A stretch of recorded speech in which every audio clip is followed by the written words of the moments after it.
যুবক ভাইরা, আমি তোমাদের দুইটা পাও ধরে বলে যাই, তোমরা যারা বিদেশ প্রবাসী জীবনে একবার গেছো তারা জানো প্রবাসী জীবন কত কষ্টের।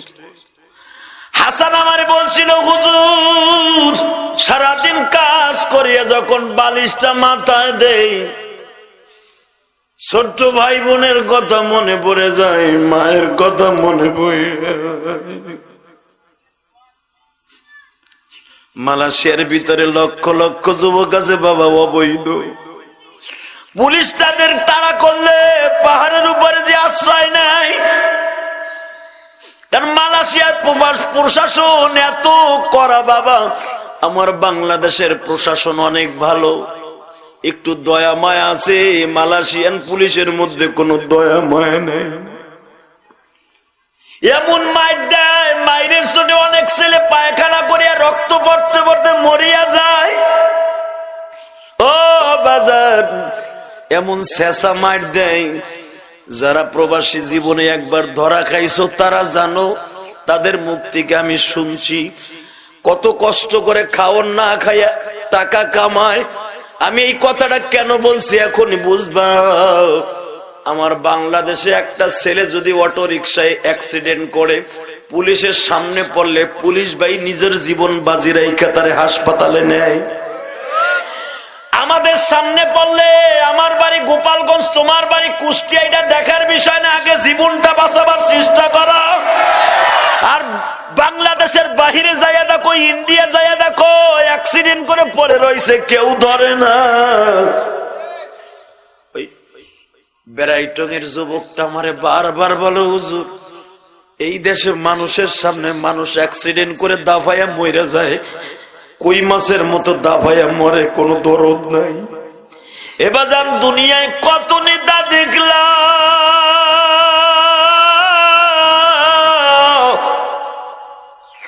আমার নবীর মতো নেতা কোথাও পাইবা না।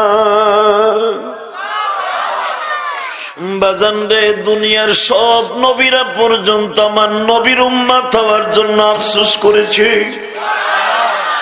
দুনিয়ায় যত নবীর উম্মত আসছে বাজার,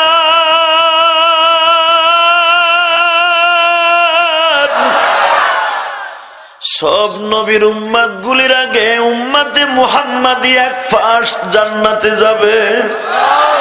উম্মতে মুহাম্মাদি যতদিন পর্যন্ত জান্নাতে প্রবেশ না করবে, দুনিয়ার কোন নবীর উম্মত জান্নাতে প্রবেশ করতে পারবে না। মুসা পয়গম্বর আমার আল্লাহর সাথে প্রতিদিন কথা বলতেন, আজকেও আল্লাহর সাথে কথা বলতেছে। আমার আল্লাহ কথার শুরু করার প্রারম্ভে বলে ফেললেন, মুসা রে, তুই আমার নবী মুহাম্মাদের পরে দুরূদ পড়। মুসা পয়গম্বরের প্রশ্ন আসলো, মালিক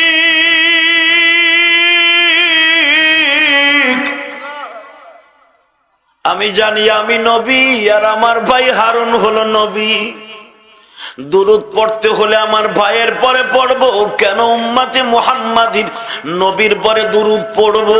আমার আল্লাহ বলে, মুসা রে, তুই আমার নবীর চিনবি না, আমার নবীর চিনতো তোর আদি পিতা হযরতে আদম, আমার নবীর চিনতো তোর জাতির পিতা ইব্রাহিম।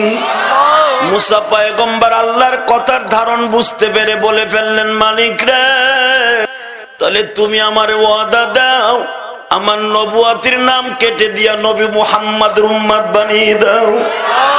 আমার আল্লাহ বললেন, মুসা, তুই যখন আমি নবীর আমার উম্মত নবী মুহাম্মাদের উম্মত হইতে চাইছো, আমি আল্লাহ তোর ডিমান্ড বাড়াবো, তবে আজকে নয়, নবী মুহাম্মাদের শত শত বছর পরে। আমার নবী মেরাজের রাত্রে যখন আল্লাহর বাড়িতে বেড়াইতে গেলেন, 50 ওয়াক্ত নামাজ আমার আল্লাহ হাদিয়া দিলেন। মুসা পয়গম্বরের সাথে ষষ্ঠ আসমানে দেখা করতে এসে আমার বিশ্ব নবী 50 ওয়াক্ত নামাজকে কথোপকথনের মাধ্যমে কমাইতে কমাইতে কয় ওয়াক্ত রাখছেন? এখন পড়েন কয় ওয়াক্ত? পড়েন তো সবাই। নামাজ ছাড়া জান্নাতে যাওয়া যাবে? নামাজ হলো 1 নাম্বার জান্নাতের চাবি। কথা বলেন না কেন? মুসা নবী বললেন, হুজুর আপনার উম্মত জীবনও পারবে না, আমার উম্মতের মাত্র 3 ওয়াক্ত নামাজ দিছিল, তাই মাঝে মাঝে হেরা বলতো তুমি আর তোমার আল্লাহ পড়োগা। আমার এই পাড়া জাতিরে আল্লাহ জান্নাতের খাবার খাওয়াইয়াও 3 ওয়াক্ত নামাজ পড়াইতে পারে নাই। এত বেয়াদব, এত গোংরা। আর আপনার উম্মত গুলি তো শক্তি কম হইব, দুর্বল, এরা তো পড়তেই চাইব না, ফজরে তো উঠবই না, অতএব 5 ওয়াক্ত দিছে এইটাও কমান, 1 ওয়াক্ত রাখেন, তাও রাখবেন এমন সুবিধার সময় যেন সবাই পড়তে পারে। আল্লাহু আকবার বলেন। আমার নবী কয় তাহলে 1 ওয়াক্ত রাখলে কোন সময় রাখুন? যা জোহরের সময় রাখেন অথবা মাগরিবের সময় রাখেন, সবাই যেন এক সম্মিলিত ভাবে পড়তে পারে। আমার নবী কয়, মুসা রে, আমার আল্লাহর কাছে আমি 9 বার গেছি 5 ওয়াক্ত করে কমাইয়া, 5 নং 45 বার কমাইয়া, এখন আর আমার যাইতে লজ্জা লাগে। মুসা পয়গম্বর বললেন, নবী লজ্জায় কাজ হবে না, নামাজ না পড়লে আপনার উম্মত গুলা জাহান্নামে যাবে, আমি চাই না। আমার নবী বলে, মুসা রে, উম্মত আমার দরদ উতলাইয়া ওঠে, তোমার কেন? মুসা পয়গম্বর বলে, নবী আমার দরদ কেন উতলাই উঠে জানেননি? আমিও আপনার উম্মত হওয়ার জন্য দরখাস্ত করছিলাম। ও নবী, আপনি যখন আসমানে আসবেন আমার কাছে ইনফরমেশন আসলো, মুসা রে, যেই নবীর উম্মত হওয়ার জন্য আমার কাছে দরখাস্ত দিছিলি, আজকে আমার প্রিয় হাবিব আমার বাড়িতে বেড়াইতে আসতেছে। মুসা, আমি তোর সাথে কথা বলছি তুর পাহাড়ে দাঁড়াইয়া, মুসা জমিন থেকে 3 কিলোমিটার উপরে, তাও পর্দার ভিতরে বসিয়া আর আমার নবীর আঁটুর সাথে আঁটু মিশাই দিয়ে কথা বলবো। হে মুসা, আমার নবীর সাথে সাক্ষাৎ করিয়া তোর ডিমান্ড বাড়াইয়ালস। নবী, আমি সকাল থেকে বসে আছি, কখন আপনি আসবেন গো? আমি নশার মতো সাইজা আছি আপনারে দেখার জন্য। আমার নবী বলে, মুসা রে, ভালো কথা, তোমার কাছে আসিয়া পরামর্শের মাধ্যমে 5 নং 45 ওয়াক্ত কমাইলাম। 10 বার আমি যাইতে চাই না, 5 ওয়াক্ত লয়ে আমি উম্মতের জন্য হাদিয়া লয়ে যাবো। ও বাজান, 10 বার আমার নবী যাইতে চায় না, আল্লাহ উপরের থেকে টেলিফোনে ডাক দিছে, নবী আশারাতান কামেলা, 9 বার আসছেন, আর একটা বার আমার আরশে মহল্লা ধন্য করে যায়। আপনাকে মন খারাপ? হ্যাঁ, তাহলে এবার দেখা যাবে নবীর প্রেমিক কয়জন আছে। 10 বার যখন আমার আল্লাহ ডাক দিছে, মুসা নবীর সাথে কথা শেষ করে 10 বার এবার আমার নবী রফরফের পরে সওয়ার হয়ে যখন আল্লাহর বাড়ির বারান্দায় বসছে, আমার আল্লাহ আমার নবীকে ডাক দিয়ে বলে, নবী গো, আমি দিছিলাম নামাজ কয় ওয়াক্ত? কয় 50। আছে কত? 5। ও নবী, আমি আল্লাহ যেটা এই জবান দিয়ে উচ্চারণ করি, ইন্নাল্লাহা লা তুখলিফুল মিআদ, আমি যেটা একবার মুখ দিয়ে উচ্চারণ করি, এটা আপনার দেশের সরকার না বলছে একটা হয় আর একটা, এটা দুনিয়ার জাতিসংঘের চেয়ারম্যান না বলে একটা হয় একটা। আজকে মায়ানমারের মুসলমান রে মারে বাজার, আমার দেশের প্রধানমন্ত্রী মায়াবী কন্যা বিদায় আজকে মায়ানমারের মুসলমানদেরকে জায়গা দিছি। ভারতের মধ্যে মাত্র কয়েকশো বার্মায় ঢুকছে, তাদের ঘুম নাই। লক্ষ লক্ষ মুসলমান আজকে টেকনাফের জমিনে, কুতুবালংয়ের জমিনে বসবাস করছে। আমরা নিজেরা সরকারের কাছে দাবি রাখছি, দরকার হয় একটা রুটি ভাগ করে খাবো, তবু আমার মুসলমানদের ভাইদের জায়গা দিয়ে হোক। সরকার মানবিক দৃষ্টিতে জায়গা দিছে, ভালো হয়েছে কি খারাপ হয়েছে পরে বুঝতে পারবেন। কিন্তু একটা কথা মনে রাখো, মুসলমান এত লক্ষ লক্ষ মুসলমানরে মানলো, দুনিয়ার কোন বেঈমান মুসলমানের পক্ষে কথা কয় না। সিরিয়ার ভিতরে এইভাবে মুসলমানকে মারতেছে, কোন জাতিসংঘ মাথা নাড়াচাড়া করে না। হালাকি আমরা যদি কোন মন্দিরে হাত দেই, কোন ইহুদি নাসারার একটা থাপ্পড় দেই, সারা বিশ্বের বেঈমান গুলো খাড়ায়া যায়। কেন মুসলমানের পরে জুলুম? এটা মনে রাখো, মুসলমান জুলুম সহ্য করিয়াই জান্নাতে প্রবেশ করবে। বেলালকে পাহাড়ে উঠাইতো আবার নিচে নামাইতো, বেলালের পিঠের চামড়া গুলা পাহাড়ের সাথে থাইকে যাইত। ইচ্ছা করলে আমার নবী দোয়া করে আবু জেহেল যে বেলালকে মারছে ওরে ধ্বংস করে দিতে পারতেন, পারতো কিনা? আমার নবী একবারও দোয়া করে নাই আল্লাহ মুসলমানদের মারে ওকে ধ্বংস করো, বরঞ্চ আমার নবী বলতেন আল্লাহুম্মা গফিরলি কওমি ফা ইন্নাহুম লা ইয়ালামুন, আল্লাহ তুমি এদেরকে ক্ষমা করে দাও, মাফ করে দাও, এরা আমাদেরকে চিনে না। এ দোস্ত, মুসলমান জুলুম নির্যাতন সহ্য করবে, আমার আল্লাহর সাথে আল্লাহর আপ্যায়নে জান্নাতে প্রবেশ করবে। কথা ঠিক না বেঠে? এবার ভালো করে বোঝার চেষ্টা করেন। আমার নবী যখন 10 বারের বার গেছে, আমার আল্লাহ বলে নবী গো আমি 50 দিছি, 5 ওয়াক্ত পড়লে 50 ওয়াক্ত পাইব। 50 ওয়াক্ত নামাজ লইয়া যখন উঠবেন জান্নাত পাবেন কি পাবেন না? তাহলে নামাজ পড়ার দরকার আছে না নাই? 10 বারের বার মুসা নবীর সাথে কথা বলে যখন আমার নবী আসমানে আসবে, আমার আল্লাহ ডাক দিয়া বলে মুসা রে, তোর চাইতে কত পাওয়ারফুল নবী আদম নবী, তোর চাইতে কত পাওয়ারফুল নবী ইব্রাহিম নবী, যাকে আমি জাতির পিতা ঘোষণা করেছি। এ মুসা, তাদের সাথে দেখা করাইলাম একবার, আর তুই দেখা করলি 10 বার। একবারও জিজ্ঞেস করলি না তোর কাছে কেন আমার নবীর 10 বার প্রেরণ করলাম? আল্লাহ রাব্বুল আলামিনের প্রশ্নের জবাবে মুসা বললেন আল্লাহ তুমি বলো তো 10 বার কেন তোমার বন্ধুরে আমার আসমানে পাঠাইলে? আমার আল্লাহ বলে মুসা, প্রশ্নের উত্তর পাইবার আগে আগে একটা সত্য কথা বল, আমার নবীর ঠোঁটের মধ্যে কালো দাগ দেখা যায়, জিজ্ঞেস কর। আমার নবীর কপালের মধ্যে কালো দাগ দেখা যায়, জিজ্ঞেস কর। মুসা পয়গম্বর যখন জিজ্ঞেস করলেন নবী গো, আল্লাহ প্রশ্ন করতে বলছে আপনার ঠোঁটের মধ্যে কিসের দাগ? ও বাজান, আমি এই বছর তায়েফের মাঠে গেছিলাম, আমার বিবি আমার সঙ্গে ছিল, যেখানে আমার নবীকে 3 বার মাইরা বেহুশ করছে। এখানে এমন কোন হাজি নাই গেলে নিজের হুশ ফিরে পায়। যেই মাঠের মধ্যে আমার বিশ্ব নবীকে পাগলের মতো পাগড়িটা গলায় বাঁধিয়া পাগলের মতো জমিন দিয়া টানছে তায়েফের যুবকরা, বাবা জীবনে যদি পারেন একটা বার দেখে আসবেন। আমি গুনাহগার বহুতবার তায়েফের মাঠে সফর করছি, এখনো পর্যন্ত পাহাড় গুলা বলতে বাধ্য হয় নবীর আশিক হইয়া তায়েফের মাঠে আসছো, নবীর কথা শুনে শপথ পড়িয়া যাও, কোনদিন তোমরা নামাজ কামাই দিও না, নবীর বিরুদ্ধে কথা বইল না। কারণ এই কোরআনের বিরুদ্ধে কথা বললে, নামাজের বিরুদ্ধে কথা বললে নবীর কলিজায় লাগিয়ে যায়। নামাজকে প্রতিষ্ঠা করার জন্য, কোরআনকে প্রতিষ্ঠার জন্য তোমার নবী পাগলের মতো মার খাইছে। হালাকি এই মানুষটার শরীরে কোনদিন একটা মশা মাছি পর্যন্ত বসতে সাহস পায় নাই। এই মানুষটারে যারা মারছে জমিনটা দেখা যাও। আমার বিশ্ব নবী বলেন মুসা রে, এই ঠোঁটের মধ্যে কিসের দাগ প্রশ্ন করছো? আমি আল্লাহর বাড়িতে বেড়াইতে আসার 1 মাস আগে তায়েফের একটা ছেলে আমার ঠোঁটের মধ্যে ঘুষি মারছিল।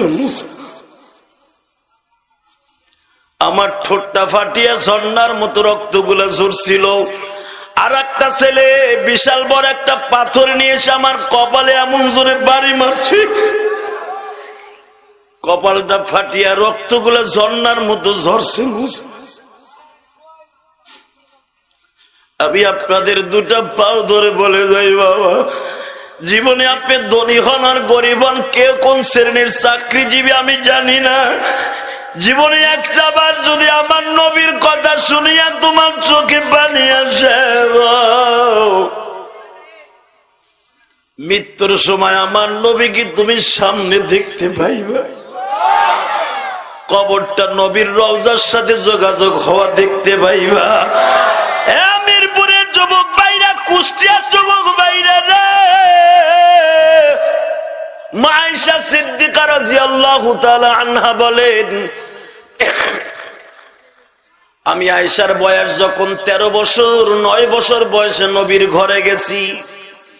13 বছর বয়সে আমি আয়েশা আমার নবীর নরম নরম হাড্ডি গুলা পাক করে দিতাম, ফ্রিজের মধ্যে দিয়া বলতাম নবী আমার সামনে বসে আরামে খান।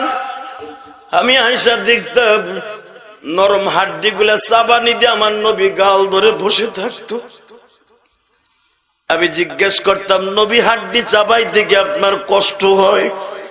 আমার নবী বলে আয়েশা রে আয়েশা, হাড্ডি চাবাইতে কেন কষ্ট হয় জানো নি?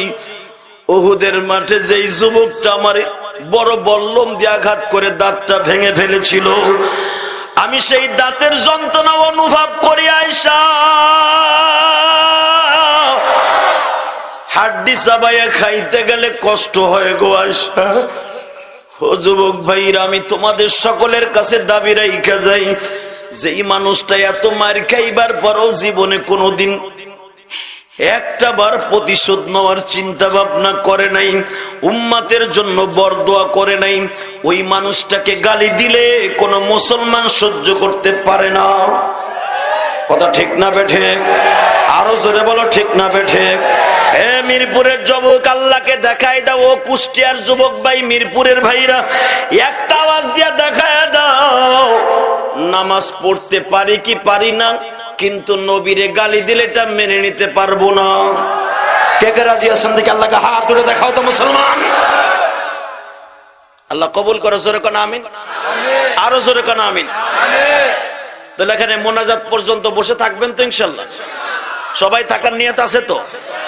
এ ভাইরা, মুসা পয়গম্বরকে বললেন, এ মুসা, তাইফের ছেলেটা আমারে ঘুষি দিয়া ঠোঁটটা ফাটায় দিছে, কপালটা ফাটায় দিছে। মুসা, এবার বলো তো মুসা, আমি কি একবার উম্মতের জন্য বরদোয়া করছি? মুসা পয়গম্বর বলে, হুজুর আপনি বরদোয়া না করার কারণে আপনার ডিমান্ড আরো বেশি বেড়ে গেছে। আমার নবী বলে, মুসা রে, আমার উম্মতরে জান্নাতে নেয়ার জন্য নামাজটা সঙ্গে লয়ে গেলাম। ভাইজান, আমার বিশ্ব নবী মসজিদে নববীর ভিতরে বসে আছে। মারহাবা কর, আরো জোরে কর। এই মাহফিল কয়দিন চলবে? আজকে কয়দিন হলো? 2 দিনের মাহফিলে বসে কি পোতায় গেছেন? হ্যাঁ, দুর্বল হয়ে গেছেন? তবে একটা জিনিস মনে রাখেন, মুসলমান কিন্তু কোনোদিন দুর্বল হয় না। ঠিক না বেঠিক? জোরে কন, আরো জোরে। এই পাশের মানুষ বলে না কে রাগ করছেন? বাইরের চেয়ারে বয়ে রয়েছে, মাথা ব্যথা। যুবক ভাই, আমি তোমার 2 মিনিট টাইম দিলাম, মাঠে বসো, এই মাজাটা ভালো থাকবো, বডিটা ভালো থাকবো। চেয়ার থো, ও চিন্তা করছে গেটের সামনে বহি, একটু পরেই তো দৌড় মারবো। আল্লাহ মাফ করুক, জোরে কোন আমিন। আজকে যুব সমাজ ধ্বংস হয়ে গেছে একমাত্র মোবাইলের কারণে। কথা বলেন, যুব সমাজ ধ্বংস হয়ে গেছে মোবাইলের কারণে। আমি যখন লন্ডন গেলাম 3 মাস আগে, 3-4 মাস আগে, হতে যাওয়ার আগে লন্ডন গেলাম। লন্ডন যাইবার পরে ব্রাইটন শহরটার নাম কি? লন্ডন সিটি থেকে প্রায় 120 কিলোমিটার দূর। দেখেন আমাকে একজন ছেলে নিয়ে যাচ্ছে, কারণ ওই দেশে মহিলা পুরুষ সবাই ড্রাইভিং করে। ওই দেশে কার ড্রাইভার কেউ করে না। যেই মহিলা ড্রাইভিং জানে না সে স্বামীর পিছনে বহে। তা না হলে লন্ডনে যারা আমাকে বাংলাদেশে মহিলা, ও বলদা হইলো চালাক হয়ে যায়। পরিবেশে সবকিছু, ঠিক না বেঠিক? আরে আমার এক ভক্ত, হে কয়, হুজুর আমি যখন লন্ডন আমার বউরে আনি, আপনি বিশ্বাস করবেন না, হে কথাই কইতে পারে না, নাল পরে। 1 বছর যাইতে না যাইতে আমারে কয়, আমারে গাড়ি কিনে দাও, তোমার আশায় বয়ে থাকবো, আমি নিজেই ড্রাইভিং করব। তা আমি চিন্তা করলাম, তাহলে লন্ডন যে আসে সে পাকা হয়ে যায়। তো একটা যুবক আমাকে ব্রাইটন নিয়ে যাচ্ছে লন্ডন সিটি থেকে। লন্ডন সিটিতে আসরে পরে বয়ান করে যখন ব্রাইটন দিকে যাচ্ছি, রিটার্ন গাড়িটা টার্ন নিচ্ছে, যুবকটা আমার পিছনে বসে বসে একটা কথা জিজ্ঞেস করতেছে, হুজুর এই লন্ডনের চাইতে আমার বাংলাদেশের মুসলমান অনেক ভালো। আল্লাহু আকবার, জোরে বললেন। আমি বললাম, কোন দিক দিয়ে তুমি এটা বুঝলা? বলে, হুজুর এই দিক দিয়ে ভালো, আমার বাংলাদেশ সবুজ শস্য শ্যামলা দেশ, আমার দেশের মানুষের মায়া বেশি। কথা বলেন। এই যে হাসান আমারে আপনাকে এখানে ইনভাইট করছে, এই হাসান থাকে বাতু পাহাড়, জায়গাটার নাম মালয়েশিয়া। এই হাসানের এই বাতু পাহাড়ে আমি 2 দিন ওয়াজ করছি। আলহামদুলিল্লাহ বলেন না। হাসান কোন রুমে থাকে 2 দিন ঘুমাইছি। হাসান কোন ফ্যাক্টরিতে চাকরি করে এখানে 2 দিন ঘুরছি। হাসান যে মসজিদে জুমা পড়ে ওই মসজিদে আমি 2 দিন বয়ান করছি। ছেলে তো আপনাগো দেশের, কিন্তু কোন হানে থাকে আপনি জানেন না, আমি জানি। এ মুসলমান, তোমাকে কুষ্টিয়ার অনেক ছেলে আছে মালয়েশিয়া হাসানের আশেপাশে চাকরি করে। একটা ছেলে যখন আমি ওয়াজ করে আসতেছি, চলে আসবো আমি কলারামপুর চলে আসবো, দিলটা এখন নরম করবা। আমি যখন চলে আসবো, কারণ কলারামপুর আমার আসল সিটি, এখান থেকে আমি বিভিন্ন জায়গায় বাতু পাহাড়, পেনাং, পাহাং, এই সমস্ত ডিস্ট্রিক্ট, এক একটা ডিস্ট্রিক্ট থেকে অন্তত 200-300 কিলোমিটার ডিস্টেন্স। যেরকম ঢাকার থেকে আপনাকে কুষ্টিয়া কত 150-200 কিলো হবে না বাবা? ঠিক এত দূরে দূরে এক একটা ডিস্ট্রিক্ট বাজান রে। তো আমি যখন চলে আসব কলারামপুরের দিকে, সিলেটের বাসী, রাজশাহী, নওগাঁ, আমার হাতটা ধরে কাম দেয়, হুজুর আমি হাসান ভাইয়ের ফ্যাক্টরিতে কাজ করতাম আগে, এখন করি না। এখান থেকে প্রায় 100 কিলো দূরে চলে গেছি, জোহর বারু, সিঙ্গাপুরের বর্ডারের কাছে। হুজুর আমি এই সিঙ্গাপুরে আসার পরে আমার জনম দক্ষিণে মায়ের হারাইছি। হুজুর এখন আমি অবৈধ হয়ে গেছি, দেশেও যাইতে পারি না, মায়ের লাশটাও দেখতে পারি না, আমার মায়ের কবরটা কোথায় দেশে তাও দেখতে পারিনি। আমার দেশের প্রশাসন সুদ্ধা, তোমরা খবর জানো না, প্রশাসনের বাইরে পুলিশ হোক, আর্মি হোক, বিডিআর হোক, সবাই কিন্তু আল্লাহর জান দিয়ে ভালোবাসে। কথা বলেন না কেন? আমার নবীরে গালি দিলে তার পুলিশ পর্যন্ত আরে থানায় নিয়ে এমন মাইট দেয় কল্পনা করতে পারবা না, কারণ সে তো মুসলমানদের ঘরে জন্ম নিছে। ঠিক না বেঠিক? জোরে কন। কিন্তু বাজান মনে রাখো, এমন এমন দেশ আছে নবীরে গালি দেয়, তাদের ভিতরে একটু অনুভূতি নাই। কেন পারে না জানো? তাদের ধর্মের কারণে, প্রশাসনের কারণে। আমার বাংলাদেশে এখনো পর্যন্ত আমার নবীরে 100% ভালোবাসে। কেন জানেন?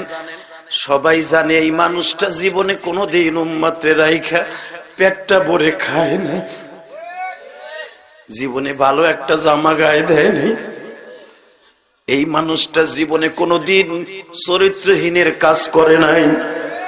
কিন্তু বাবা কিছু কিছু নাস্তিক আছে, মুসলমানের ঘরে জন্ম নিয়ে স্কুল কলেজে পড়ি আমার নবীরে গালি দেয়। তার ভিতরে নতুন করে একটা নাস্তিকের নাম শুনছো, যুবক তোদের পাও দুইটা ধরে যাই।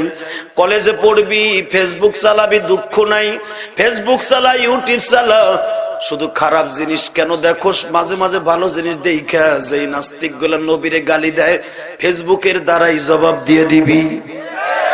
বাংলাদেশে নতুন করে এক নাস্তিক জন্ম নিয়েছিল, আসাদ নূর, নাম শোনো নাই?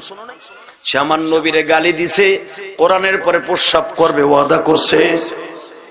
এর বাড়ি আমি দেখে আসছি বরিশাল আমতুলি, সেই বরিশাল আমতুলি সেই গ্রামের বাড়ি। বিশ্বাস যদি করেন এর বাবা এত ভালো মানুষ, কিন্তু বাবা জন্ম নিয়েছে এমন এক নাস্তিক, যেই নাস্তিক সারা দুনিয়া কাঁপায় ফেলছে। নাউজুবিল্লাহ বলেন না কেন? শুধু এখন বলতে চাই, আমি যে আয়াতটা পড়ছি, আয়াতটা আমার সাথে তেলাওয়াত করবেন। আসাদ নূর, তুই আমার বিশ্ব নবীরে গালি দিলি, হালাকি তুই যদি নবীর জামানায় হইতি, ওমর ইবনে খাত্তাব তোরে পিড়াইয়া মাইরা ফেলতো। ঠিক না বে ঠিক? তুই যদি সৌদির জমিনে জন্ম নিতি, তোরে ফাঁসির কাস্টে ঝুলাইয়া দিত। হালাকি তুই কোরআন সঠিকভাবে তোরে বুঝায় নাই, সঠিকভাবে আমার নবীরে তোরে চিনায় নাই, এমন শিক্ষায় শিক্ষিত হইছুর, তোর আশেপাশের বন্ধু বান্ধব সবাই নাস্তিক, আশেপাশের বন্ধু বান্ধব গুলা সব বামপন্থী। যদি সত্যিকার ইসলামপন্থী হইতো, তুই কোনদিন আমার নবীরে গালি দিতে সাহস পাইতি না। যুবক ভাই, আমি তোদের দুইটা পাও ধরে বলে যাই, নামাজ পড়তে পারোস না শয়তানের ধোঁকায়। আমি তোদেরকে বলবো না তুই নাস্তিক হয়ে গেছোস, কিন্তু আমার নবীরে নিয়ে যদি কোনোদিন গালি দেস, তুই কিন্তু নাস্তিক হয়ে যাবি।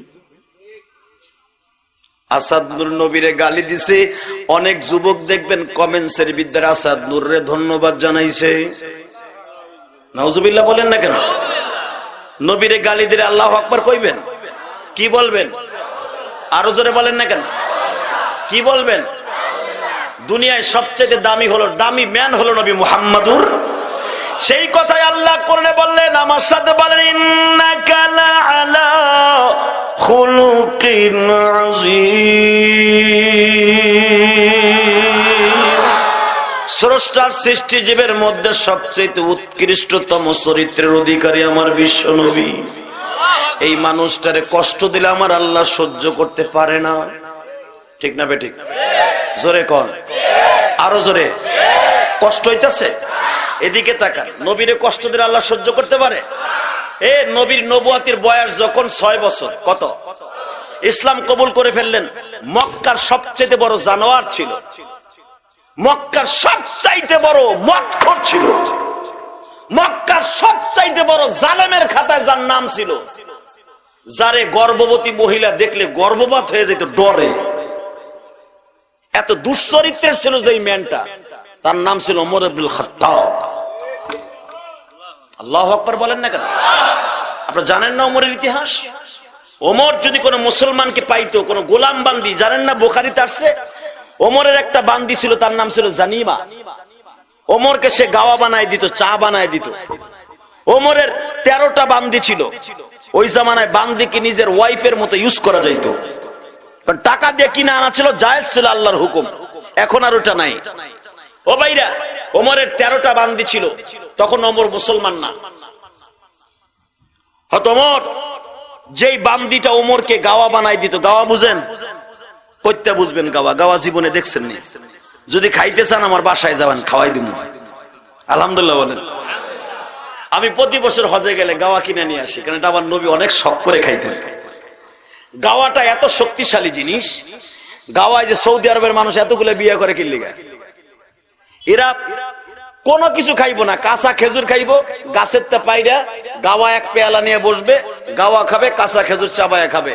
কাঁচা খেজুরের রস কষ এতই বরকতপূর্ণ, আমার বিশ্ব নবী বলেন, কাঁচা খেজুর যদি কেউ প্রতিদিন 100 গ্রাম খাইতে পারে, আল্লাহ তার যৌবন কোনোদিন নষ্ট করবে না। আমরা তো বাস করি বাবা, শাক খাই, আর বর্তমানে যা খাই সব ফরমালিন। সরকার এত চেষ্টা করতেছে ফরমালিন মুক্ত করবে, ফরমালিন আরো বাড়তাছে। এখন ফরমালিন ফ্যাক্টরিতে দেয় না, এখন গাছের বইয়ে দেয়। কথা কর না কেন? গাছে বইয়ে দিলে পুলিশ কি করবো?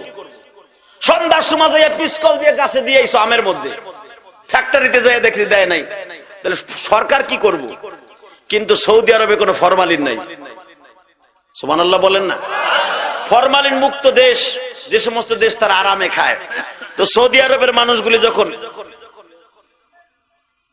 ফরমালিন মুক্ত জিনিস যেই দেশে আসে, দেখবেন ওই দেশের মানুষগুলো অনেক রোগ মুক্ত আছে। কথা বলেন না কেন?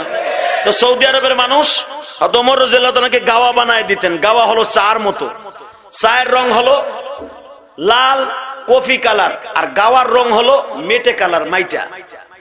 এটার রং এতই সুন্দর, এতই ঘিরান, নাকের কাছে নিলে শুধু খাইতেই মন চায়। কিন্তু আপনার আমি গাওয়া খাইতে পারবো না, কারণ গাওয়া জিনিসটা খুব শক্তিশালী জিনিস, এটা খুব শক্তিশালী জিনিস, আপনার দিলে আপনি খাইতে পারবেন না। তো সৌদি আরবের মানুষ ওমর রাদিয়াল্লাহু তাআলা যে গাওয়া বানাই দিত, যে মহিলাটা, এর নাম ছিল জানিমা।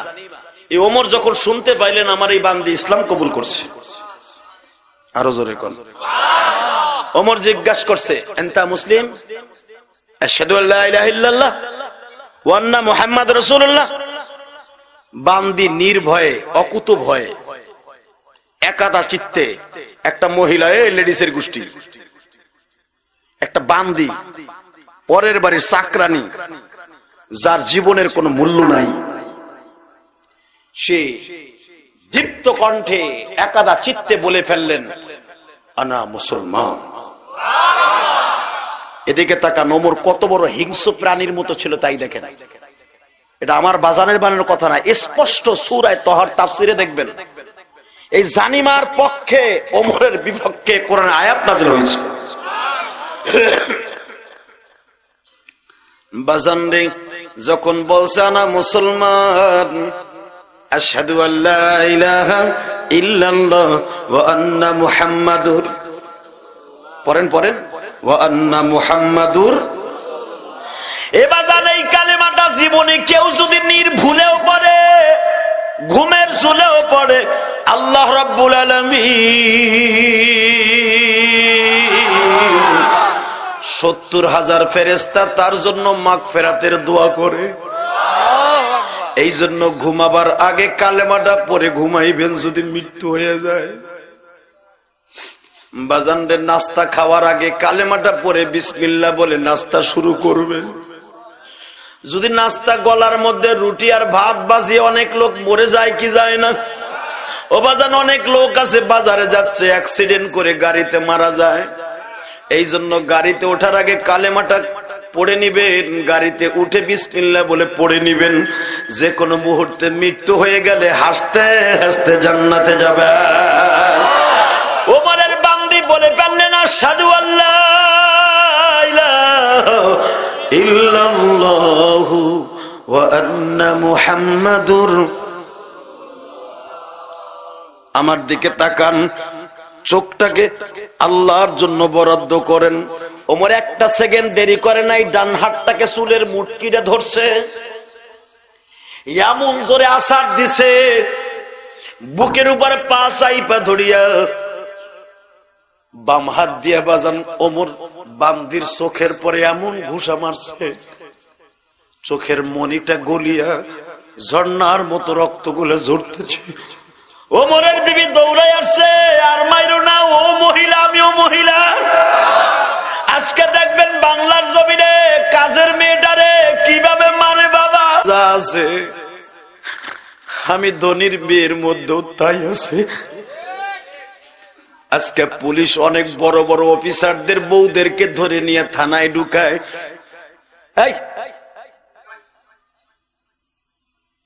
এ ভাইরা বুঝার চেষ্টা করেন, কোন মহিলা যদি বুঝে এই গরিবের মেয়েটা আমার বাসায় থালা বাটি ধোয়, আমার ঘর মুছে, এই মেয়েটা আমার মেয়ের মতো সবকিছু আছে, আমার মেয়ের মধ্যে দুটা হাত আছে, চোখ আছে, কান আছে, তার মহিলাদের আকৃতি যা আছে সব আছে, কিন্তু এই মহিলাটার আমি কেন মারি, খুন্তি পোড়াইয়া কেন তার সেক দিই? যদি কোনো মহিলা মনে করে এই মেয়েটাকে আমার মেয়ের মতো লালন পালন করিয়া তারে সুশিক্ষায় শিক্ষিত করে আমার নিজের তদারকিতে বিয়ে দিয়ে দিব, আমি ডিক্লার দিয়ে গেলাম বাবা, আমি ঢাকার বুকে প্রত্যেকটা মাহফিলে বলি, গ্রামগঞ্জে বললে বুঝবেন না, আমি ঢাকায় দীপ্ত কণ্ঠে ওয়াজটা করি, ও ধনির বিবিরা, অফিসারের বিবিরা, আল্লাহু আকবার বলো। তোমরা আজকে কাজের বুয়াদেরকে মারো, তাদের পরে টর্চারিং করো, এমনও হতে পারে মৃত্যুর আগে তোমার আল্লাহ কাজের বুয়া বানাইয়া নিয়ে যেতে পারে। পারে কি পারে না? জোরে বলেন না। হে যুবক, আমি তোদের কাছে ঘটনাটা বলি, আবার তাফসিরে ফিরে আসবো। ইন্নাকা লাআলা খুলুকিন আযীম। আমার নবীর একটা পালক ছেলে ছিল, নাম ছিল জায়েদ। কি নাম? জোরে কর, আরো জোরে। জায়েদকে আমার নবী যেই জামা পরতেন, জায়েদরে সেই জামা পরাইতেন। জায়েদরে কিন্তু হুজুর গোলাম হিসেবে কিনছে, পরে আজাদ করে দিছে। মারহাবা কোন। আমার নবী যেই স্যান্ডেল কিনতেন, যেই কোয়ালিটির, জায়েদরে ওই কোয়ালিটির স্যান্ডেল কিনে দিতেন। আমার নবী যেই জুতা পরতেন, জায়েদ ওই জুতা পরতেন। আমার নবী যেই চাদর গায়ে দিতেন, জায়েদ ওই জুতা স্যান্ডেল পরতেন।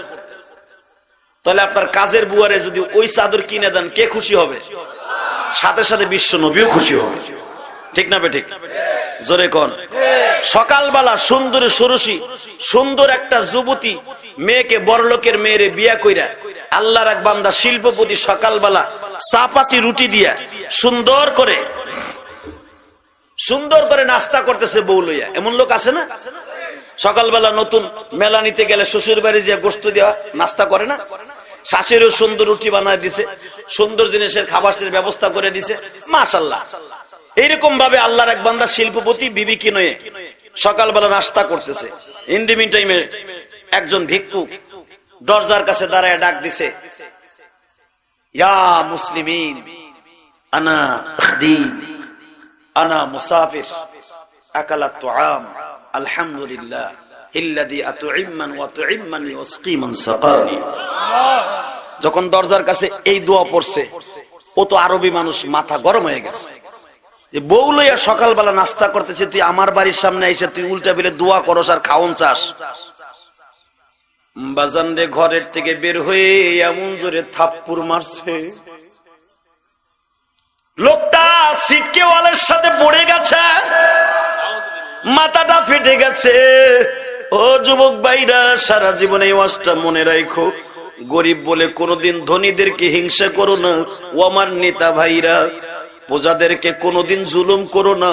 তুমি যদি জুলুম কারো পরে করো, মরার আগে ওই জুলুম সহ্য করে কবরে যাইতে হইব, ঠিক না বে ঠিক? তার একটা প্রমাণ দিয়ে যাই, বাংলাদেশে অনেক মন্ত্রী ছিল, এখন তারা কারাগারে পুলিশের হাতের মাইর খাইয়া নাকশা মাকশা ফাড়ে। কথা কম না কে? যেই পুলিশ যারে পাহারা দিয়া তার বাড়ির সামনে সারা রাত পাহারা দিত, ওই পুলিশ তারে পিটাইয়া টেন্ডুলকার বানায়। এ যুবক, ভালো করে বুঝার চেষ্টা কইরো, সবকিছুর মালিককে। তুমি যত জুলুম করবা ওই জুলুম খাইয়া তারপরে মরবা, এটা আমার বাজানোর বানানো কথা না, আমার গোপালগঞ্জের কথা না, এটা আমার বিশ্বনবী এবং আল্লাহর কথা। তুমি যা করবা ওইটা পাইয়া তারপরে যাইবা, এটা আল্লাহর ওয়াদা। এই রাস্তার কথা বন্ধ হবে না, এই রাস্তার কথা বন্ধ হবে না। কত বড় ডিজিটাল পোলা, তাই দাও। এ দোস্ত, আমার দিকে তাকান। বিবি নিয়ে যখন সকালবেলা নাস্তা করতেছে, থাপ্পড় দিয়ে যখন ভিক্ষুকটার মাথা ফাটায় দিছি, ভিক্ষুকটা কপাল চেপে ধরে লাল রঙের রক্ত দেখিয়া আল্লাহকে বলে, আল্লাহ ওয়া তুইজ্জু মান তাশা ওয়া তুযিল্লু মান তাশা ইন্নাকা লাআলা খুলুকিন আযীম। তোমার নবীর চরিত্র ছিল উত্তম চরিত্র, নবীর উম্মত আজকে শিল্পপতি হয়ে আমারে কি চরিত্র দিয়ে থাপ্পড় মারলো। আমি যদি তার জায়গায় হইতাম, জীবনে কোনোদিন থাপ্পড় মারতাম না। আমি পারলে তারে নাস্তা দিতাম, তা না হলে বুঝ দিয়া বাসার থেকে তাড়াইতাম। আল্লাহ আমার মাথাটা ফাটায় দিল। তুমি দেখো, তুমি বলে গরিবের পক্ষে বিচারটা নিও। বাজান, আপনার যদি কেউ অন্যায় করে কেসে ঢুকায় দেয়, দুনিয়ায় কারো কাছে বলতে হবে না, আপনার আল্লাহর কাছে বইলেন। গরিব মানুষ কেস করে দিছে আমার আল্লাহর কাছে ফজরের পরেই নাস্তার টাইমে, কেস আল্লাহর আদালতে ইজলাসে উঠে গেছে। আমার আল্লাহ নিজে হাকিম হয়ে উকিল হয়ে বসে গেছে। মাত্র 3 মাসের মাথায় শুনতে পাইল তার উটের খামারের মধ্যে ভাইরাস ঢুকিয়া সব শেষ। দুম্বার খামারে ভাইরাস ঢুকিয়া সব শেষ। লক্ষ লক্ষ টাকা কামাইতো, এখন হাজারে চলে আসছে। 1000 থেকে বাবা 1 বছরের ভিতরে 100 মধ্যে চলে আসছে 100। এখন বাজান 1 টাকাও নাই। লোকটা ঋণী হতে হতে হতে 1 বছরের মাথায় পথের ফকির। ব্যাংকে তার বাড়িতে বাড়ি গাড়ি গুলা লিখে নিয়ে গেছে, পরের বাড়িতে ভাড়া থাকে, ভাড়াও দিতে পারে না। বাড়িওয়ালা ধাক্কা দিয়ে হান্ডি বাতিল গুলা নিয়ে গেছে। আল্লাহর বান্দা বিবিরে বলে, বিবিরে আমি নিজেই পেট চালাইতে পারি না, তোমার তো এখনো ছেলে মেয়ে হয় নাই, কেন কপাল দোষ এরকম হলো আমি জানি না। বিবি অত্যন্ত ভালো ছিলেন, মনে রাখেন, অনেক স্বামী খারাপ, বিবি অনেক ভালো আছে না নাই? আল্লাহর বান্দি বলে, কপাল মোরা তুই এখনো বুঝলি না? সকালবেলা বাসর রাত শেষ করিয়া নাস্তার টেবিলে বসিয়া ভিক্ষুকরে থাবুর দিয়ে আজকে তুই ভিক্ষুক হইছ। তুই আজকে এখনো বোঝস না তুই কেন কপাল খারাপ হইল। এখনো টাইম আছে, ওই লোকটারে তালাশ করে মাপ চাই এলো। টাকার গরমে যাদের ছিল এখনো সেই অভ্যাস রয়ে গেছে। তুমি আলতা ফালতা কথা বলো না। শোনো, একটা কথা বলি, আমি নিজের পেট চালাইতে পারি না, তোমারে আমি তালাক দিয়ে দিলাম, তুমি চলিয়ে যাও। সবই আমার আল্লাহর খেলা। বাদাম চলে গেল মেয়েটা বাবার বাড়ি। মেয়েটা যাইবার সময় বলে গেল, বদমাশ রে, তুই আমার জীবনটাও নষ্ট করলি, তোর জীবনটাও নষ্ট করলি, আল্লাহর আদালতে তোর বিচার হবে। আমি বলে গেলাম, তুমি যেই জুলুম করছো ওই জুলুমের ভিতরে তুমি পড়বা, আমি বলিয়া গেলাম। যখন আল্লাহর বান্দি এই দোয়া দিয়া বাসার থেকে চলিয়া যায়, বাজান মাত্র 1 বছরের মাথায় দেখতাছে পাশের গ্রামের একটা ছেলে অতি তাড়াতাড়ি বড় লোক হয়ে গেছে। আরো জোরে কোন, আরো জোরে। বন্ধু বান্ধব বলল দোস্ত বিবাহ করতে হবে, কয় হ্যাঁ। তোর বিবি তো মারা গেছে গরিবের কারণে, কয় হ্যাঁ। সুন্দরী একটা বিধবা মহিলা আছে, তুই বললি ভালো করে বিবাহ দিতাম। দোস্ত আমিও তাকে বিবাহ করছিলাম, গরিব ছিলাম, আল্লাহ আমারে টাকার মালিক বানাইছে, দেখ বিধবা পাওয়া যায় কিনা। আর আমার নবীর জীবনের প্রথম বিবাহ হলো বিধবা মহিলা। নবীর একটা সুন্নাত পুরা হয়ে যাক, দেখ পাওয়া যায় কিনা। যাইতে যাইতে যাইতে বাবা ওই মহিলার সাথে বিয়ে হয়ে গেল। আল্লাহর বান্দা সুখে শান্তিতে বসবাস করতেছে। ঠিক একদিন সকালবেলা ফজরের নামাজ পড়ে স্বামী স্ত্রী ভুনা গোশত আর রুটি লইয়া প্লেটের মধ্যে খাবার খেতে বসছে। ইন দি মিন টাইমে একটা ভিক্ষুক আওয়াজ দিছে, ইয়া মুসলিমিন আনা আকালাত তুআব আনা মুসাফির। এই কথা বলার সঙ্গে সঙ্গে বলতে দেরি আছে, ভিক্ষুকের খাবার দেওয়ার জন্য আল্লাহর বান্দা রেডি হয়ে গেছে। বিবি বলতেছে ওই কথা মনে পড়ে গেছে, আমার সেই আগের জালিম স্বামী তো তারে মারতো, দেখি এই বদমাশটা ভালো না খারাপ। আল্লাহর বান্দা চিন্তা করতেছে। ইন দি মিন টাইমে আল্লাহর বান্দা বলতেছে, বিবি রে, ঘরের মধ্যে খাবার আমরা দরকার হয় নতুন করে পাকাইয়া খেতে পারবো, কিন্তু তুমি যদি পারো প্লেটটারে নিয়ে পর্দার সহিত ভিক্ষুকের সামনে তুলে দাও, আমি ফ্রেশ হয়ে আসতেছি। খাবারের প্লেটটা নিয়ে জানালার ফাঁক দিয়ে ডাক দিছে, ও আল্লাহর বান্দা খাবার গুলি নিয়ে যান। যখন জানালার পাশে আসছে আল্লাহর বান্দি আশ্চর্য হয়ে গেছে। খাবারের প্লেটটা রিটার্ন ঘরের মধ্যে নিয়ে অন্যটারে চোখের মধ্যে চাইপা ধরে কাম দে। স্বামী ফ্রেশ হয়ে আসছে, কি ব্যাপার খাবার দাও নাই তুমি দি ঘরের মধ্যে? আল্লাহর বান্দি বলে, ও আল্লাহর পাগল, আমারে যতই রিকোয়েস্ট করো আমি এই ভিক্ষুকরে খাবার দিতে পারব না।